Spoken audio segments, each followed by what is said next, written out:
Good morning, everyone. Or good afternoon, wherever the fuck you are. Today, what we're going to do is we're going to cover some of the deepest connections between the Israeli state and the United States Mafia, which at the time in 1945 was being run by a Jew, Meyer Lansky.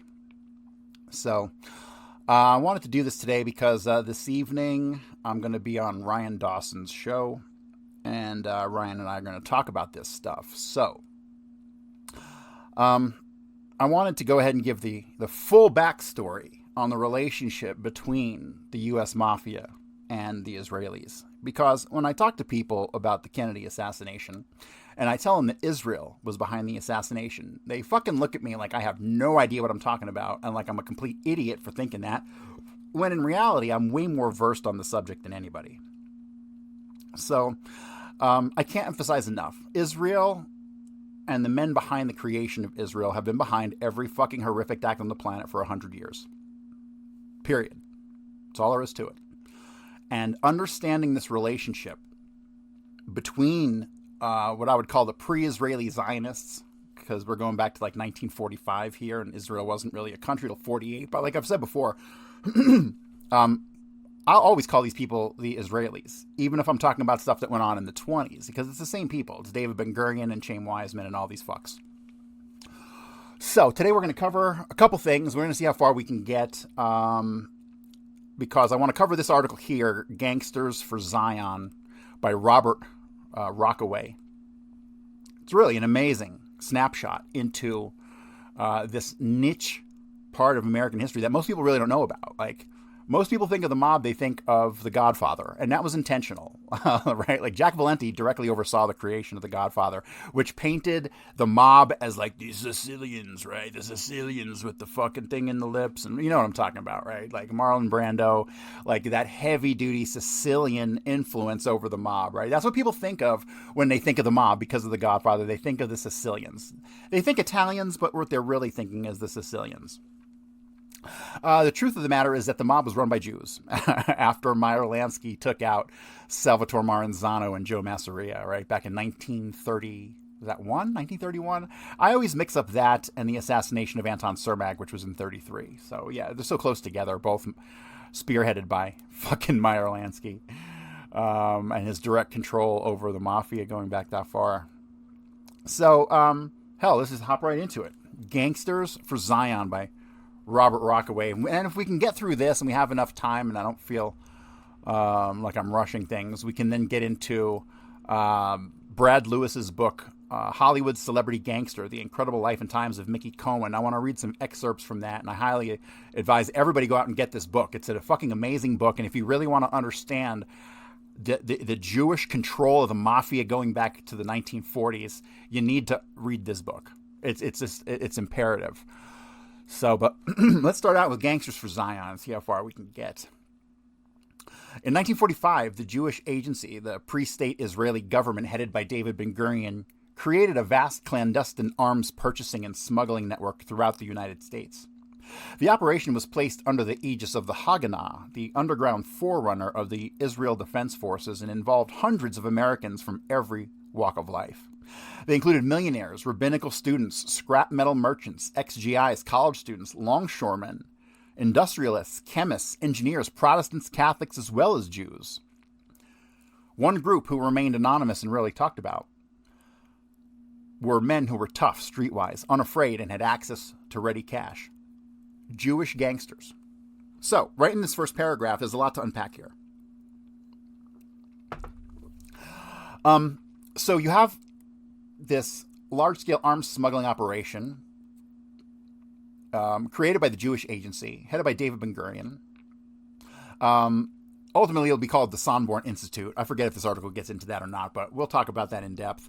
And so it says here specifically, the operation was placed under the aegis of the Haganah, right, which is one of the pre-IDF terrorist organizations being run particularly by Ben-Gurion and Menachem Begin and these other fucking Zionist scumbags, right? So, but it says it involved hundreds of Americans from every walk of life. Okay, they're talking about Jewish Americans, and what they're talking about are traitors to their fucking country. All right, make no mistake about it. I don't give a fuck what your religion is. If you actively work against the United States government, you're a fucking traitor to your country.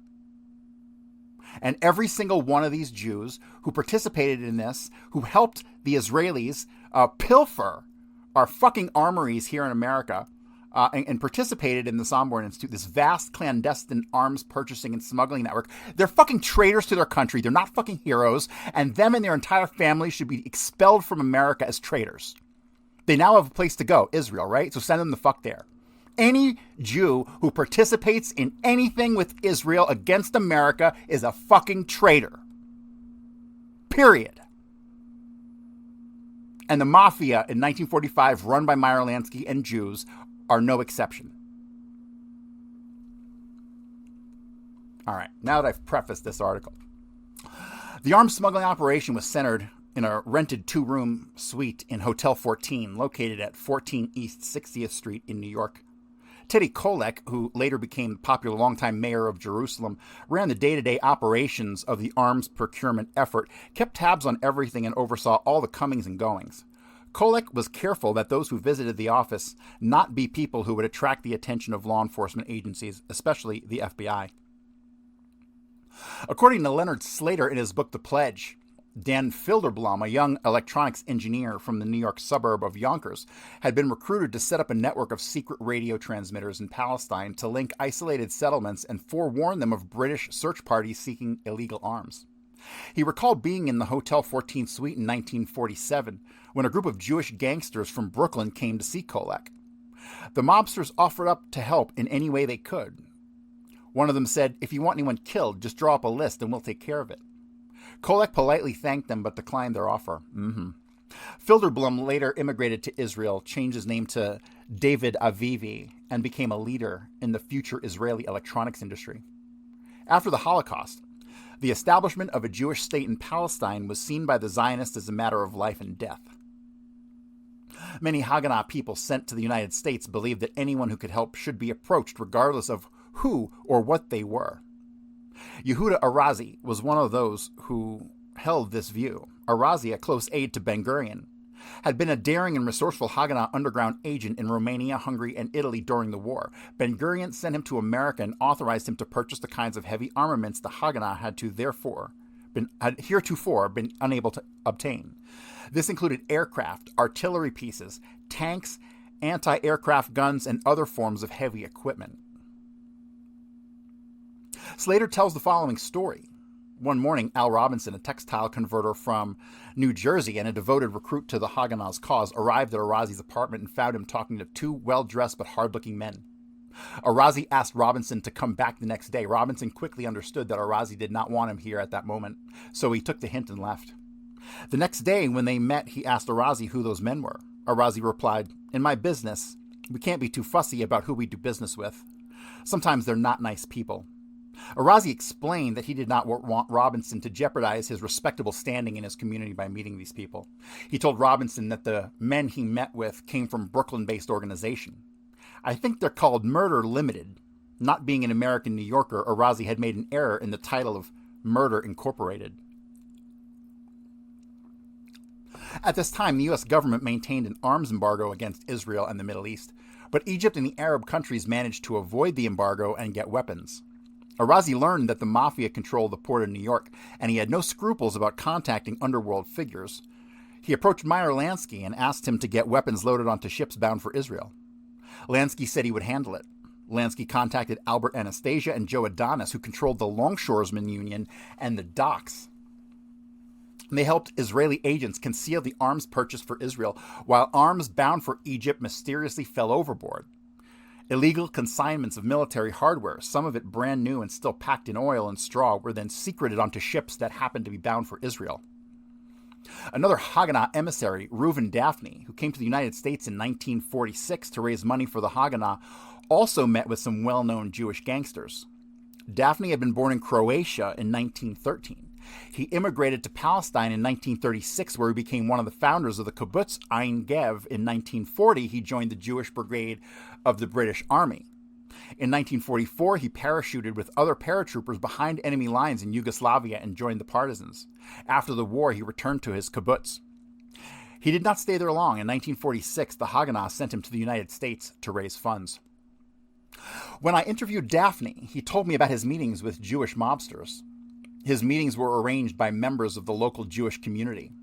His first meeting was in Miami with Sam Kay, a leading Miami Jewish gangster. The contact was made for me by a Jewish lawyer whose office was in the same building as gangsters. The lawyer felt it was worth seeing the man since we had nothing to lose. The lawyer called the gangster's office and Daphne was invited upstairs. When I entered, I faced his secretary. It was like something out of a Hollywood movie. She was a blonde, wore a low-cut dress with her bosom half out, and was chewing gum and filing her nails. She never even looked at me but said, "Go in, he's expecting you." When I went in, all I saw were someone's feet on the desk, a newspaper, and cigar smoke curling up from behind the paper. After standing quietly for a few minutes, I cleared my throat a couple of times.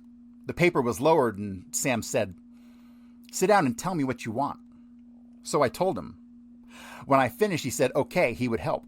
Now this Sam was good friends with the president of Panama. They were very close, and Sam contacted him for us. From then on, all our ships carrying weapons to Israel were registered in Panama and flew under the Panamanian flag. This was a very, very big help to us. A few months later, the Haganah sent Daphne to Los Angeles.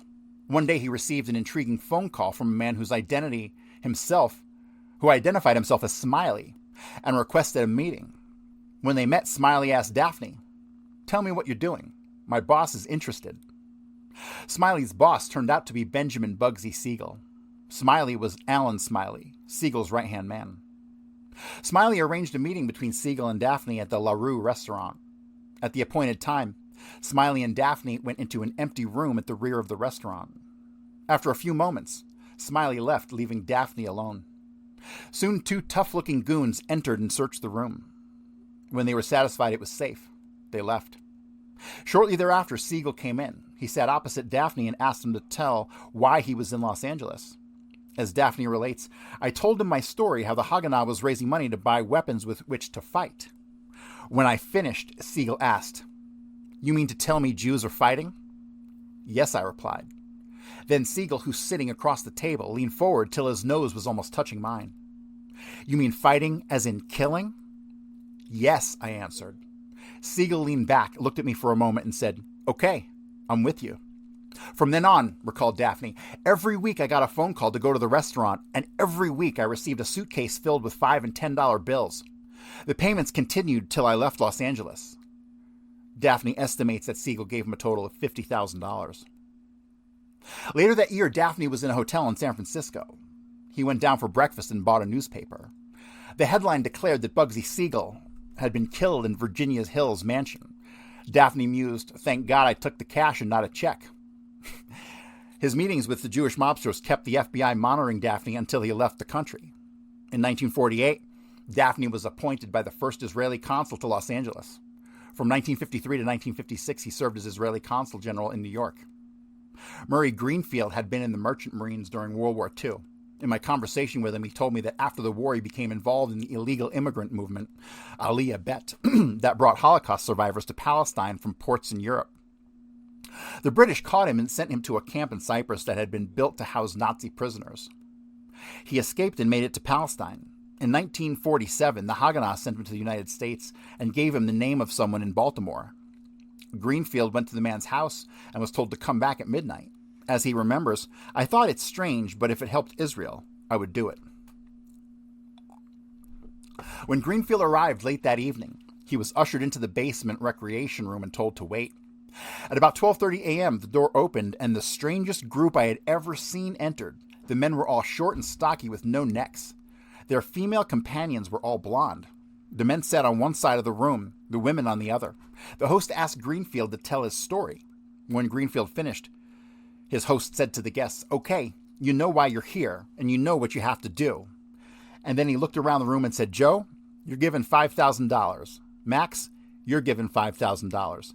Harry, you're given $10,000.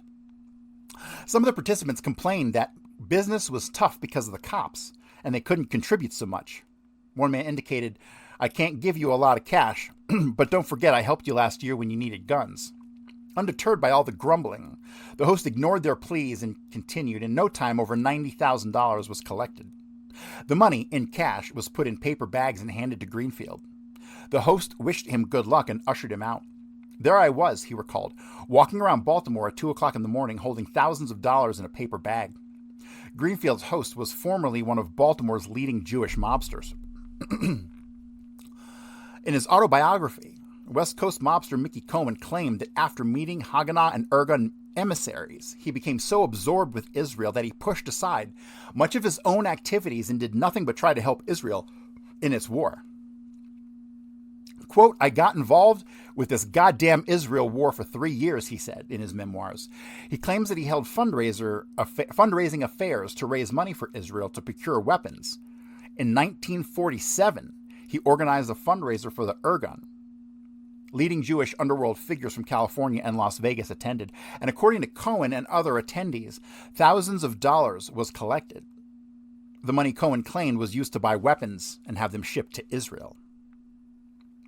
Jimmy the Weasel Fratiano, a top mafia killer who later turned government informant, attended the party.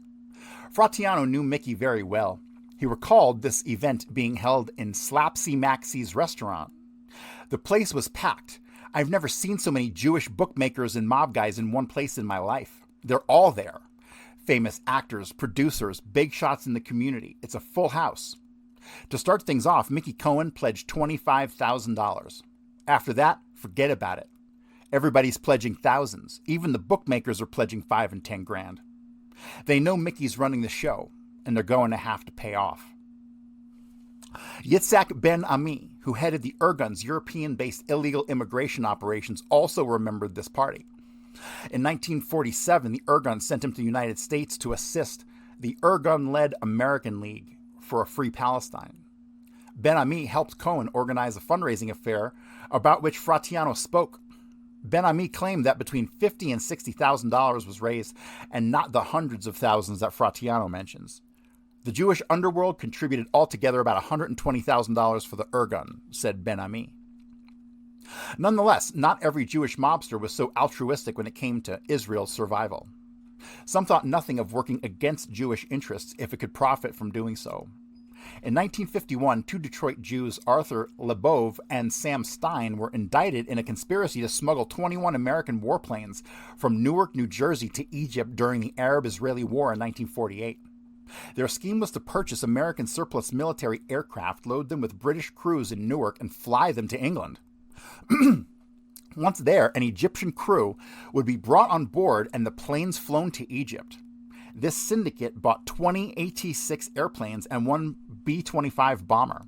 The plot came to light in December 1948 when bad weather forced the B-25 to return to Newark. Federal agents then seized the planes before they could be delivered.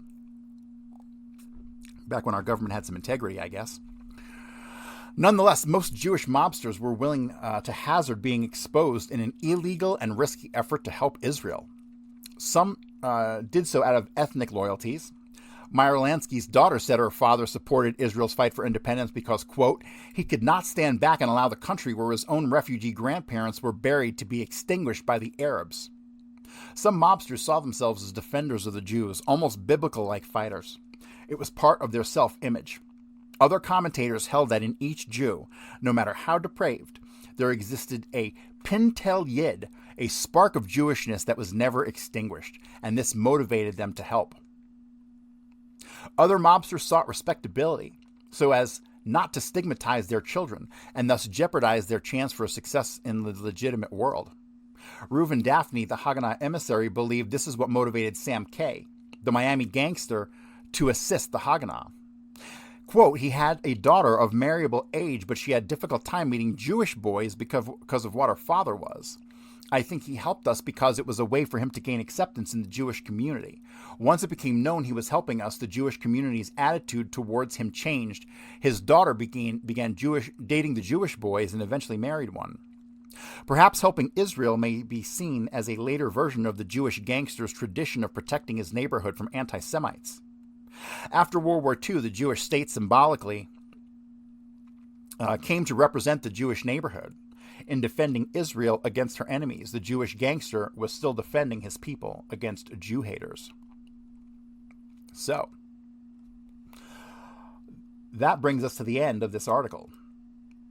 There's a couple key things I think you really need to take away from this, and that is that, number one, all of these goddamn Jews are traitors to their country, right? If you are doing anything on behalf of another nation and you're a goddamn American, you're a traitor to your country. Period. Period. Prior to the creation of the state of Israel, there was nowhere for them to deport these people to. But now we have a place, right? All these people who have dual citizenship, who are participating in this Jewish experiment that is Israel, because that's what it really truly is, which will come to an end here pretty soon. They're all traitors to their country. The experiment of Israel has done nothing but unmask the mass volume, the millions of Jewish traitors in America right now. So let us continue.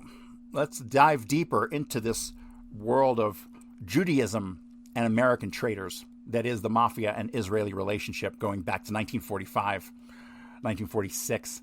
It looks like 46, the meeting with Bugsy Siegel and Reuben Daphne is the original meeting. And it appears as though the Sonborn Institute and the recruitment of Meyer Lansky didn't occur until after that had occurred. It seemed like there might have been some attempted contacts in the works, but as per that article, it was, 1947 when that meeting between Lansky's gangsters and the Israeli Zionists taking up in New York in a fucking hotel right under our noses, right? Pilfering our fucking armories and our military bunkers. Like the one that will be run by Schlumberger in 1962, when David Ferry and his guys broke into the Schlumberger armory, stole all the arms at the behest of the CIA, right? And all those arms made it up to Inter-Armco in Virginia, a proxy for Samuel Cummings, who ran Adams Consolidated, the company that imported the Carcano rifle to Crescent Firearms, right? So, Jesus Christ. It's unbelievable. I mean, this betrayal of America goes back to 1946. Almost 100 years. 80 years? And look at what the Israeli state has become. The only reason that there's an Israel is because there are American traitors. Going back to the end of the war, right? 1945, the war ends.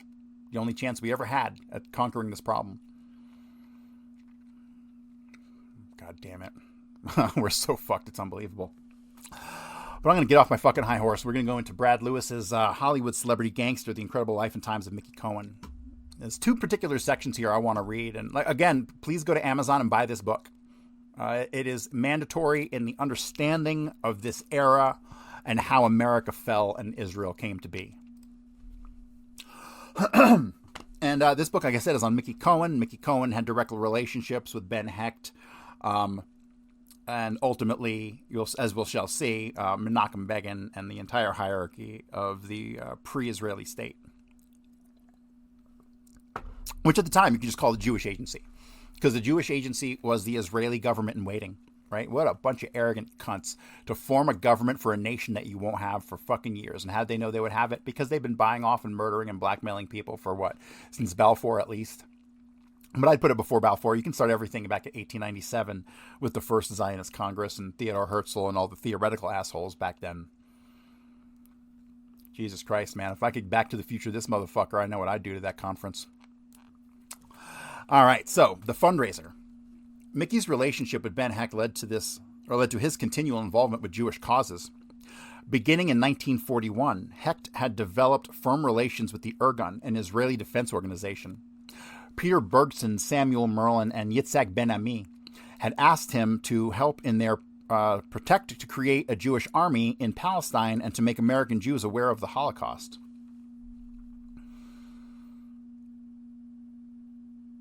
Hold on a second. Let me see if I can put this in some context, because these numbers aren't adding up. So beginning in 41, Hecht had developed firm relations with the Irgun, Israeli Defense Organization. Okay. Peter Bergson, Samuel Merlin, and Yitzhak Ben-Ami had asked him to help in their project to create a Jewish army in Palestine and to make American Jews aware of the Holocaust. Okay, so they're conflating two different eras here in one sentence. This is just bad writing. Because obviously the Holocaust wasn't even called the Holocaust until about 1969. Okay, so this is a rewriting of history, number one. There was nobody making anybody aware of anything post 1945 in reference to the Holocaust, because the Holocaust didn't exist yet for another 20 years. That we'll get into when we get into like Raoul Hilberg and the liquidation of European Jewry and all that stuff, as we will do when we eventually get to the Holocaust on this show, as long as I don't get this goddamn podcast banned. So Mickey became directly involved with Menachem Begin and the Irgun. The future of Palestine, Israel, became an obsession for him. Now I got so engrossed that actually I pushed aside a lot of my activities and done nothing but what was involved with this Irgun Wars. There were dinners held in Boston, Philadelphia, Miami, and plenty of armament and equipment was collected that you could possibly get. The neophyte Zionist wanted to influence Jewish politics at the international level, and like everything else he attempted, he was fearless when it came to Palestinian politics. Despite his business success, his personal net worth had more to do with being a Jew than the balance in his bank account. Because of his torturous mixed morality, he remained Jewish first and a mobster second. And Jewish leaders, including rabbis, knew they could count on him for help. The Jewish mob and their business associates, hang on a second, let me preface this. The Jewish mob is the mob. Plain and simple. So when they say the Jewish mob, they're trying to like differentiate. There's no differentiation here, okay? Jews controlled the mob post the introduction of Meyer Lansky in 31, okay? So when you hear the Jewish mob, just think the mob. The Jewish mob and their business associates were an enormous help in solidifying the future of the soon-to-be Israeli state. None of the underworld activities involving Israel could have taken place without the help of ex-haberdasher President Harry Truman. Mickey had an open run on the docks and was able to get supplies, even government surplus, ready for shipping. The East Coast was in full swing via Albert Anastasia and Charlie the Jew Janowski. Meyer Lansky orchestrated a significant amount of gun hustling from New York. In New Jersey, Harold Caio Koenigsberg was on call for the Irgun. Writer Sidney Zion lamented the overall lack of cooperation in the United States, that scores of Jewish outlaws were busy running guns around Mr. Truman's blockade, while their liveried Jewish cousins shook their head in shame or sat in those Frank Lloyd Wright temples rooting for the English. History showed that the American Jewish leaders raised hardly a peep, while their brothers were melted to soap. American Jews at the time were preoccupied with their daily lives and hardly paid attention to the initially sparse reports of horror coming out of Europe, downplayed by the American media. Assimilation proved more important than separation, while many concerned for their own security did not want to become the focus of growing anti-Semitism in the U.S. Irgun leaders asked Mickey for advice, and he made suggestions on how to handle the politics with the British, whose position remained cold. They didn't care how many Jews died, so long as the Arab oil survived and the Jews stayed out of Palestine. He suggested hanging British officers in public area during the worst part of the conflict. The gruesome advice was nonetheless effective and contributed to the British ultimately leaving Palestine. In June of 47, just prior to Bugsy's murder, Mickey headed up fundraising drive for the Irgun. Through my connections, I made everybody throughout the country, the Italians, the Jews, the Irish, set up whatever positions there were to be helpful to the Israeli cause. The top mobster brass attended in gala and didn't quibble. Mickey was powerful enough to throw a benefit with a significant turnout. Slapsy Maxie's Cafe, the famous off-Sunset Strip club run by Mickey, hosted the lavish affair. The frontman manager Max Gould lent the club free of charge for the evening. Borscht Belt entertainer Lou Holtz was the master of ceremonies for the criminal and show business royalty. Jimmy the Weasel Fratiano recalled the unique dinner. The place is packed. I've never seen so many Jewish bookmakers in one place in my life. Abe Benjamin's there, Morley Orloff, Ben Blue, Martha Ray, Danny Thomas. Sitting at our table, the chief of police of Burbank and his wife, Mickey and Levon, Nettie Herbert and his wife, and me and Jewel, and I'm sitting next to Mickey. A weakened Ben Hecht, he had recently been to a hospital to have his gallbladder removed, addressed 1,000 bookies, ex-prize fighters, gamblers, jockeys, touts, and all sorts of lawless and semi-lawless characters and their womenfolk for 45 minutes. After a few more speeches and remarks by Mickey's own rabbi, Menachem Begin, on the lam for the King David Hotel bombing in Israel, stood before the throngs of criminals to add authenticity to the cause. Let me pause for a second right here. So you've got the worst of the worst scumbag mafia organizing along with the upper echelon of the Jewish agency, Menachem Begin and Ben-Gurion, and all of these fucking scumbags. And as it says right here, that's Menachem Begin on the lam for the King David Hotel bombing in Israel, okay? Jewish Zionists invented terrorism. The bombing of the King David Hotel is universally acknowledged as the first act of political terrorism of the 20th century. Let me translate that. It is the first act of political terrorism, period. Okay? And it was masterminded by Jewish Zionist Menachem Begin and his Irgun. We'll get into the bombing of the King David Hotel one of these days. Everyone likes to fucking talk about the Liberty, right? The Liberty. Yes, the Liberty. But everyone forgets about the King David Hotel, which was the first and most important terrorist activity, period, of the 20th century. It's unbelievable, really. These fucking criminals, their crimes are on display right in front of all of our faces, and our government legitimizes them to this day. Why? Because they control our government since they killed Kennedy. They took out Kennedy November 22nd, 1963. They implanted their puppet, Jewish Lyndon Johnson, who then handed the keys to the kingdom over to them with Jack Valenti as his handler in the White House. Okay? Fuck these people. Fuck these people. Fuck our government, who are actively traitors. Blinken and our entire 48 Jewish members of our administration who are destroying this country. Fuck these people. After a few more speeches and remarks made by Mickey's own rabbi, Menachem Begin, on the lam for the King David Hotel bombing in Israel, stood before the throngs of criminals to add authenticity to the cause. Oh, and I'm convinced that Menachem Begin is the apron man, standing in Dealey Plaza watching Kennedy get killed in the front row, wearing an apron on the south side of Elm Street. So just take a look for those pictures. I think you'll see the resemblance. Mickey had plugged into a fundraising system that had existed for generations. The tradition goes back as far as biblical Isaac, who was the first man to give up 1/10 of his earnings for charity. When the pitchmen had exhausted the introductions, Holtz looked to Mickey to make the first pledge, and tried and true method of fundraising to solicit higher and matching pledges. The methodology arranged by Mickey and his partners had its own demanding twist.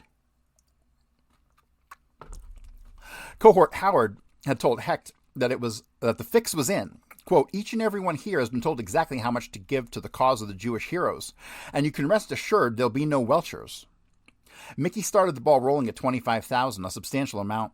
Angels, Bugsy, and Samish quickly pledged $10,000 each. Fratiano recalled the chaos.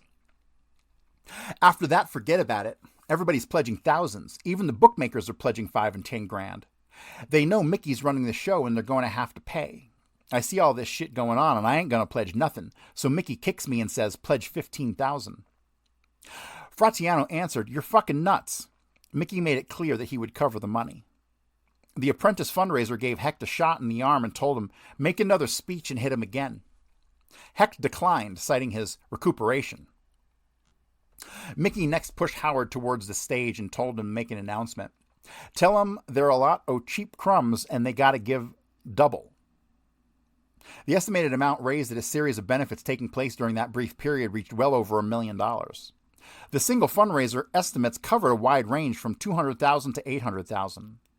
Many raised eyebrows focused on the take. As much for the huge sums as for who had orchestrated the on-demand drive. Finger-pointing and false accounting accusations ran the gamut from total swindle to authentic generosity. Despite all the goodwill, Fratiano came away claiming the whole thing was a fraud. Perhaps it does take a thief to catch one, but he was no pal of Mickey's and never hesitated in later years to diminish him. They worked and occasionally hung out together, but he wouldn't have minded if Mickey suddenly vanished or ended up in a coffin. Fratiano, a product of Cleveland's Little Italy, could not relate to the Jewish mob, many of whom grew up in places like Brownsville or the Lower East Side of Manhattan, nor what it was like to be a Jew and have just lived through the Holocaust. He confronted Mickey directly.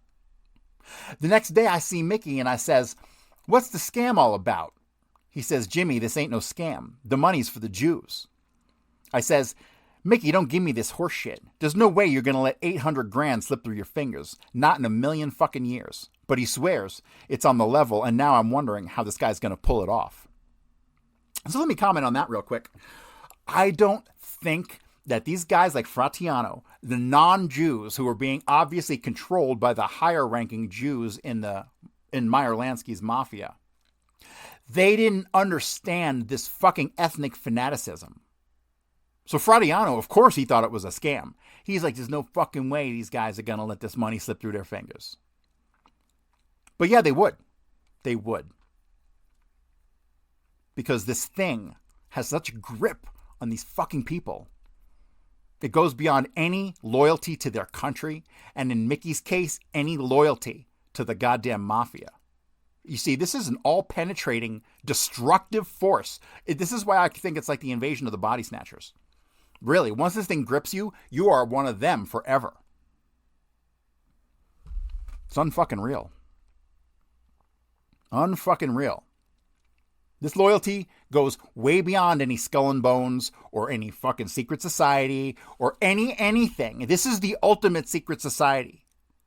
And everybody's not figured this shit out yet. We're talking about the fucking Illuminati. Jesus Christ, you idiots.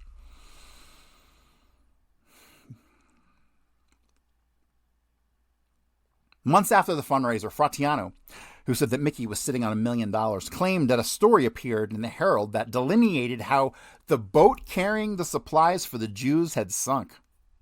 This added fuel to Fratiano's claim. His paranoia ran so deep that he suggested that Mickey had a plant at the newspaper, someone he saw socially, and he would print whatever he wanted. He believed that the reported sinking of the supply ship for Israel was all part of a grand plan, beginning with the fundraiser. Fratiano outlined the scenario for author Ovid Damaris. I think to myself, you cocksucker, I know your game. The way I see it, Mickey made up a story about buying guns and ammunition for the Jews with the $1 million raised at the benefits, and then said the boat sank. A few unknown people died, some were saved, and it gets printed in the press. I says, Mickey, congratulations, you've just pulled the biggest, cleanest fucking score I've ever seen made. And he looks at me just squinting, and for a split second, there's this big shit-eating grin on his face. But he says, Jimmy, you got me all wrong. The story's right here in the paper. I says, Mickey, with your bullshit, you better hold on to that paper. It might come in handy when you gotta wipe your mouth.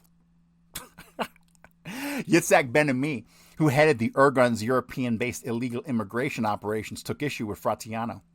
In 1947, the Irgun sent Ben-Ami to the United States to assist the American League for a Free Palestine, the Irgun's funding and propaganda arm in the United States, according to him. Fratiano did not know the amount of money raised or the national distributions. Herb Brin, former investigative reporter for the Los Angeles Times, disagreed emphatically with Fratiano's critical appraisal of Mickey's sincerity. I knew how he, Mickey, was and what he was. But when he talked about Israel, he was a different person. He had tears in his eyes once when he talked about Israel. Journalist Al Aronowitz felt that his relationship with Mickey had much to do with his own religious background as anything else. Oh, I know he killed people and he was a Yiddish momser, bastard, and that he was just plain no good. But I was a kid writer who loved colorful characters. I also related on the level of our Jewishness in the same way African Americans call one another bro.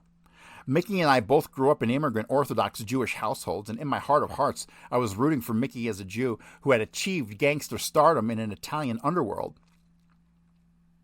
The facts surrounding the ship's story also do not support Fratiano's critical claims. A ship later chosen for the delivery of supplies was the Altalena, the pen name of writer Vladimir Zeb Jabotinsky. Very important name, Vladimir Jabotinsky, who had helped create the Jewish fighting brigades in both world wars and the Irgun Zvi Lemai militia. Modern Hecht biographer William McAdams and others accepted Fratiano's critical description and treated the matter as if two ships existed. Mickey's mystery ship and the Altalena. Despite all the contrary information, Fratiano remained hell-bent on characterizing Mickey as a thief and a liar, and the Jewish fundraising effort as a fraud. That didn't stop him from attending Mickey's weekly bagel and cream cheese brunches. However, Mickey's fundraising methods would cost him his standing in the eyes of influential Jews. Many respectable leaders were uncomfortable with his addition to the international political mix. Jewish circles tried to drum him out of political relationships. His character was too extreme for scores of upper-crust Jews, many of whom were against the Irgun anyway, and others simply wanted nothing to do with him because of his criminal background. Mickey's response to his diminished Jewish social standing was logical and businesslike. The unhappy Jewish groups contacted attorneys Sam Rummel and partner Vernon Ferguson and asked if they could intercede and convince Mickey to curtail his activities. The Jewish leadership made it clear they would see to it that he would go to jail, but he paid little attention to the threats, which ultimately amounted to nothing. Most people in the Jewish cause trenches did not have a problem doing business with Mickey. Yehuda Arazi was the arms buyer for the Haganah and made the realistic position of his organization crystal clear. In my business, we can't be too fussy who we do business with. Sometimes they're not nice people. Mickey's activities were not limited to fundraising, and he later recalled some of the details. Through my connections, I was able to send armaments to Israel. There were a couple of Irish kids, expert in dynamite. They went over as a favor to me and taught those young Israel soldiers how to use this stuff, and I sent over 3 pilots. Due in part to their efforts, many Jewish gangsters lived to see the creation of Israel and its survival as a strong Jewish state. It was a rewarding victory for the Jewish mob.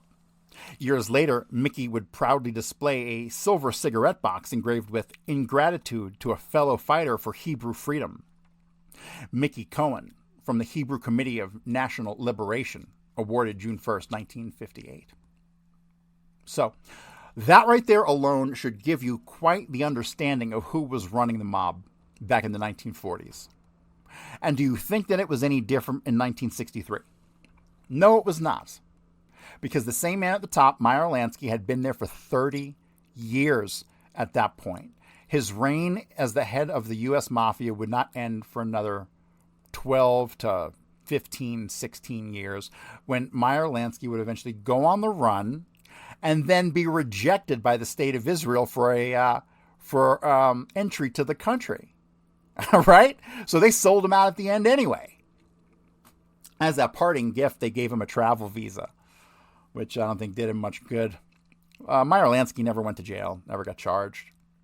Nothing. 40 plus years, the guy ran the United States Mafia, who everyone attributed to the Sicilians and all those people, and the commission in New York.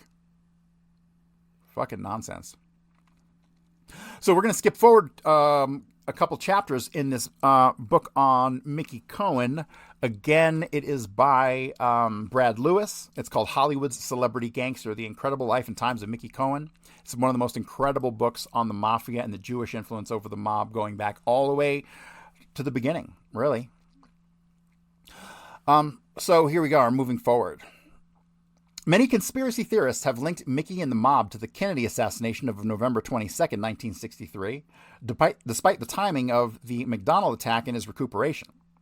Money to the mob cause was supposedly pouring in from unlikely sources, like California, where wealthy ranchers were angry with JFK for helping the farm workers. Even Robert Kennedy, without labeling the mob's role, later told Arthur Schlesinger Jr. in New York's famous hamburger joint P.J. Clark's that the Warren Report was, quote, a poor job. Gerald Posner wrote in his book Case Closed, as many believe today, that the JFK assassination has only one conclusion, one shooter, one bullet, and no conspiracy. Nevertheless, a few roads led to Mickey. Jim Garrison's investigation, Frank Mankiewicz connecting JFK assassin Lee Harvey Oswald to David Ferrie, /Ferret Man, and Ferrie's connection to Jack Ruby, Carlos Marcello, and Mickey all raised eyebrows. Author Michael Collins Piper cites Ferrie's employment from Carlos Marcello in New Orleans, down the hall from Jim Braden. Dallas, the city where the assassination took place, was a Marcello stronghold controlled by boss Joseph Savello. It's only a half-truth. Author Piper, no friend to the Anti-Defamation League, loves to involve the Jewish mob, Israeli lobby, and even the Mossad in his theories on JFK's assassination. Mickey's relationship to Marcello looms large on the list of guilt by association. He had become a player on the national scene partly through Marcello, who had connections all the way up to the CIA. They asked his advice on how to assassinate Castro. After Jack Ruby shot Lee Harvey Oswald, many Americans felt he had done the right thing. He was a great citizen. He got the SOB who killed our president. They could not have been more wrong about Ruby's character and were in the dark about his mob background, relationship to Mickey, and abusive style. FBI agents interviewed Mickey and Ruby's girlfriend Candy Barr 12 hours after Ruby shot Oswald. The level of Mickey's involvement in a connect-the-dots insinuation. Some conspiracy mavens like author and former detective Gary Ween can't get enough of the fact that Ruby and Mickey were both Jewish. Ween had access to all the information that the local police and prosecutors knew about the old friends Mickey and Ruby. Conspiracy theorists also thrive when they review the fact that famous defense attorney and Mickey buddy Melvin Belli jumped in so fast to represent Ruby after he had killed assassin Oswald. To defend him, Belli accepted a paltry $25,000 fee and hoped to make up the difference on book rights. He likened Ruby to Mickey. If you had to pick Cohen up to drive him to court at 8:30, he would have to start getting ready at 5:30. Ruby was the same type. Belli also referred to Ruby as, quote, a junior version of Mickey Cohen. Ruby loved to name-drop Mickey. Throw in Menachem Begin again, and the Jewish plot thickens. You don't fucking say. You don't fucking say. Okay? I've said it before, I'll say it again. The study of the assassination is the study of relationships. I don't give a goddamn fuck how many bullets you think I fired in Dealey Plaza or any of that bullshit. It's the study of relationships that tell the tale. And this study of relationships tells us everything we fucking need to know, no matter how many times you had to dedicate, 4 paragraphs to trying to deny these relationships had any impact on the conspiracy that was the Kennedy assassination. Fucking cocksuckers.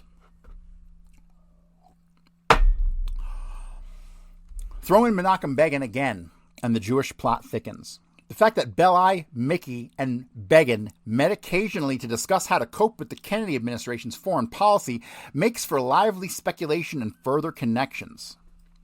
Gary Ween, who's writing about Mickey sounded anti-Semitic, wrote, quote, my partner and I had been watching Mickey Cohen from a distance. He knew he was up to something out of the ordinary.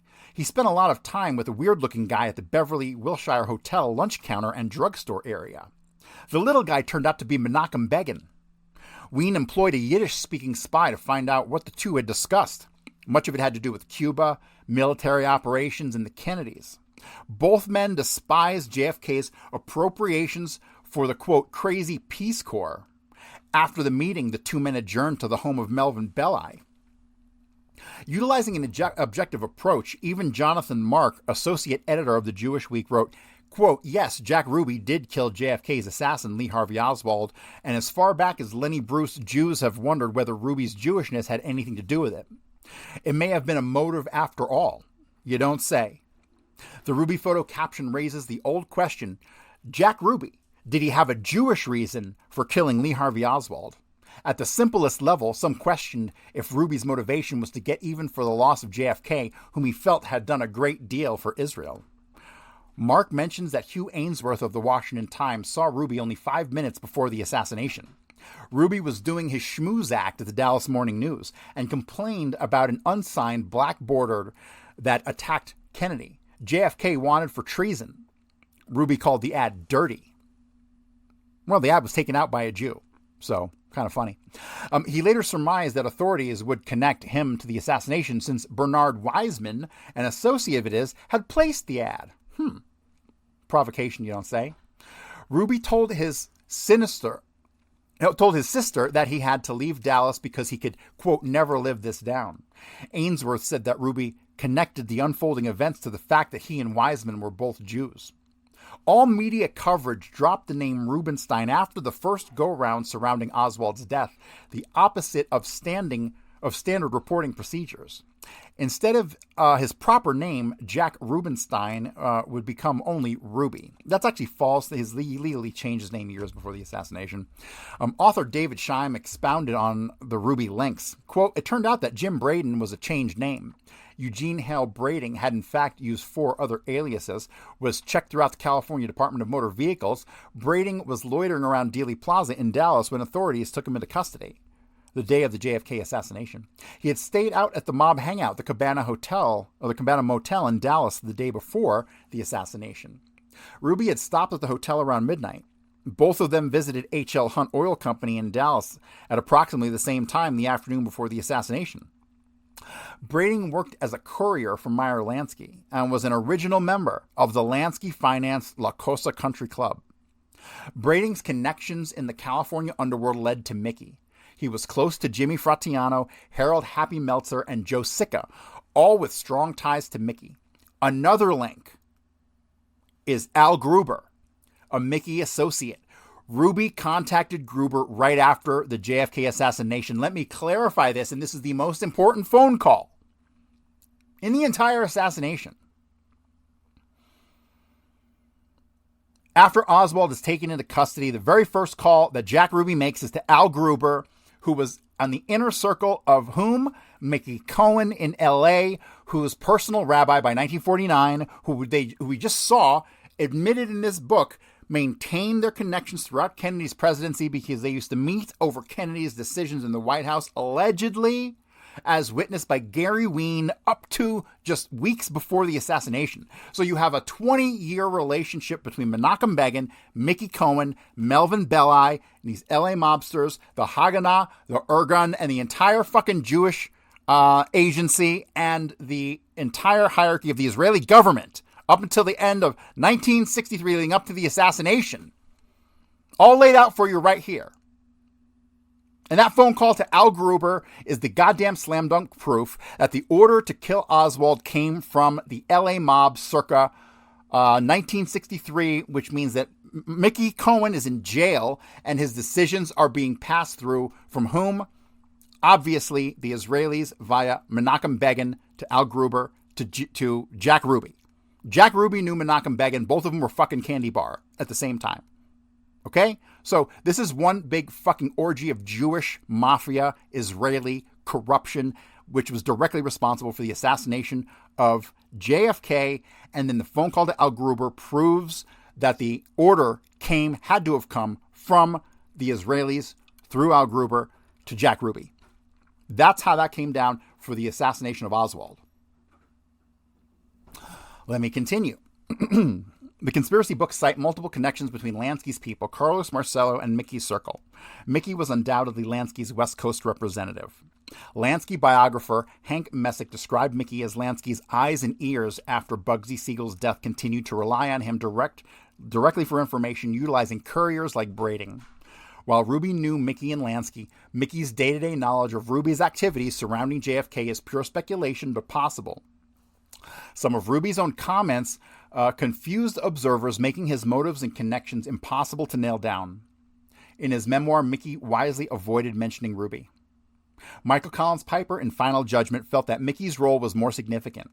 Cohen, who was one of Jack Ruby's idols, apparently had a direct hand in the assassination conspiracy and the subsequent cover-up.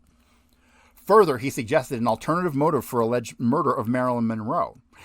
If she had publicly revealed how Mickey had used her to get information on JFK's Israeli foreign policy, the exposure of Israel's uneasiness with JFK would have caused catastrophic political consequences here and abroad. Local attention did not diminish while Mickey was in prison. The IRS arranged to sell his jewelry that agents had confiscated against his back taxes. Newspapers advertised the public auction set for December 18, 1963. Jeweler Jack Forst, 222 West 5th Street, authenticated the unique 43-piece collection and handled the sale. Levon's nearly 13-carat diamond ring was the cornerstone of the collection. Mickey's solid gold keychain, diamond-studded and sapphire cufflinks, tie tack made of 2 gold dice with diamonds and rubies for the spots, gold his and her pen set, and a gold house key were all part of the expensive and gaudy jewels. Mickey had a collection of watches to match every suit color. Even the face of the watch coordinated with each ornate wristband. The IRS expected the auction would fetch a minimum $50,000. Forst mentioned to reporters that only one fake diamond existed. Mickey had given the kitschy bauble to stripper girlfriend Candy Barr in 1959. After sealed bids, IRS agents recorded sales of $20,000. So, this chapter continues on, but I'm not going to continue on with it. I'm going to call it for right here. So I hope that you understand what I've gone over today, the importance of what I've gone over today, the absolute, undeniable relationship, the intimate connection between the pre-Israeli Zionists who would go on to become the first government of Israel, stretching on into 1963, through the resignation of Ben-Gurion and Levi Eshkol's taking over just before the Kennedy assassination. This relationship is everything here. This is slam dunk. And if you acknowledge that the study of the assassinations is a study of relationships, these relationships are the most important there are, period. Like, fuck Alan Dulles and the CIA. Those cunts take their orders from Tel Aviv, okay? Like, everyone who's like, the CIA killed Kennedy, the CIA killed Kennedy, go fuck yourself. Ignore all this information here on the goddamn Israelis who are directly controlling our politicians, directly controlling the mafia, directly controlling every aspect of America. And on November 22nd, 1963, they took out Kennedy, replaced him with their puppet, and then that's when they took over everything. America ended on November 22nd, 63. And what we're seeing today go on in Israel and what's going on with Gaza is a direct result of the assassination of Kennedy. Because Kennedy was going to end Israel as a nation, period. I don't give a fuck how you want to interpret the facts. This is how it was. Kennedy was going to end Israel. If Kennedy would have lived, there would not be an Israel today. It was a fucking fundamental existential crisis triggered by Dimona. And that's that. So I hope you learned something today. If you catch this before this evening, in the next couple hours, you might catch me on Ryan Dawson's show. If not, tune into his Rumble afterwards. But that's going to do it for today. I'll check back in with you later on in the week. If you haven't bought my book yet, please go over to Amazon and buy my book, A Warning from History. And that's going to do it for me. Have a great day.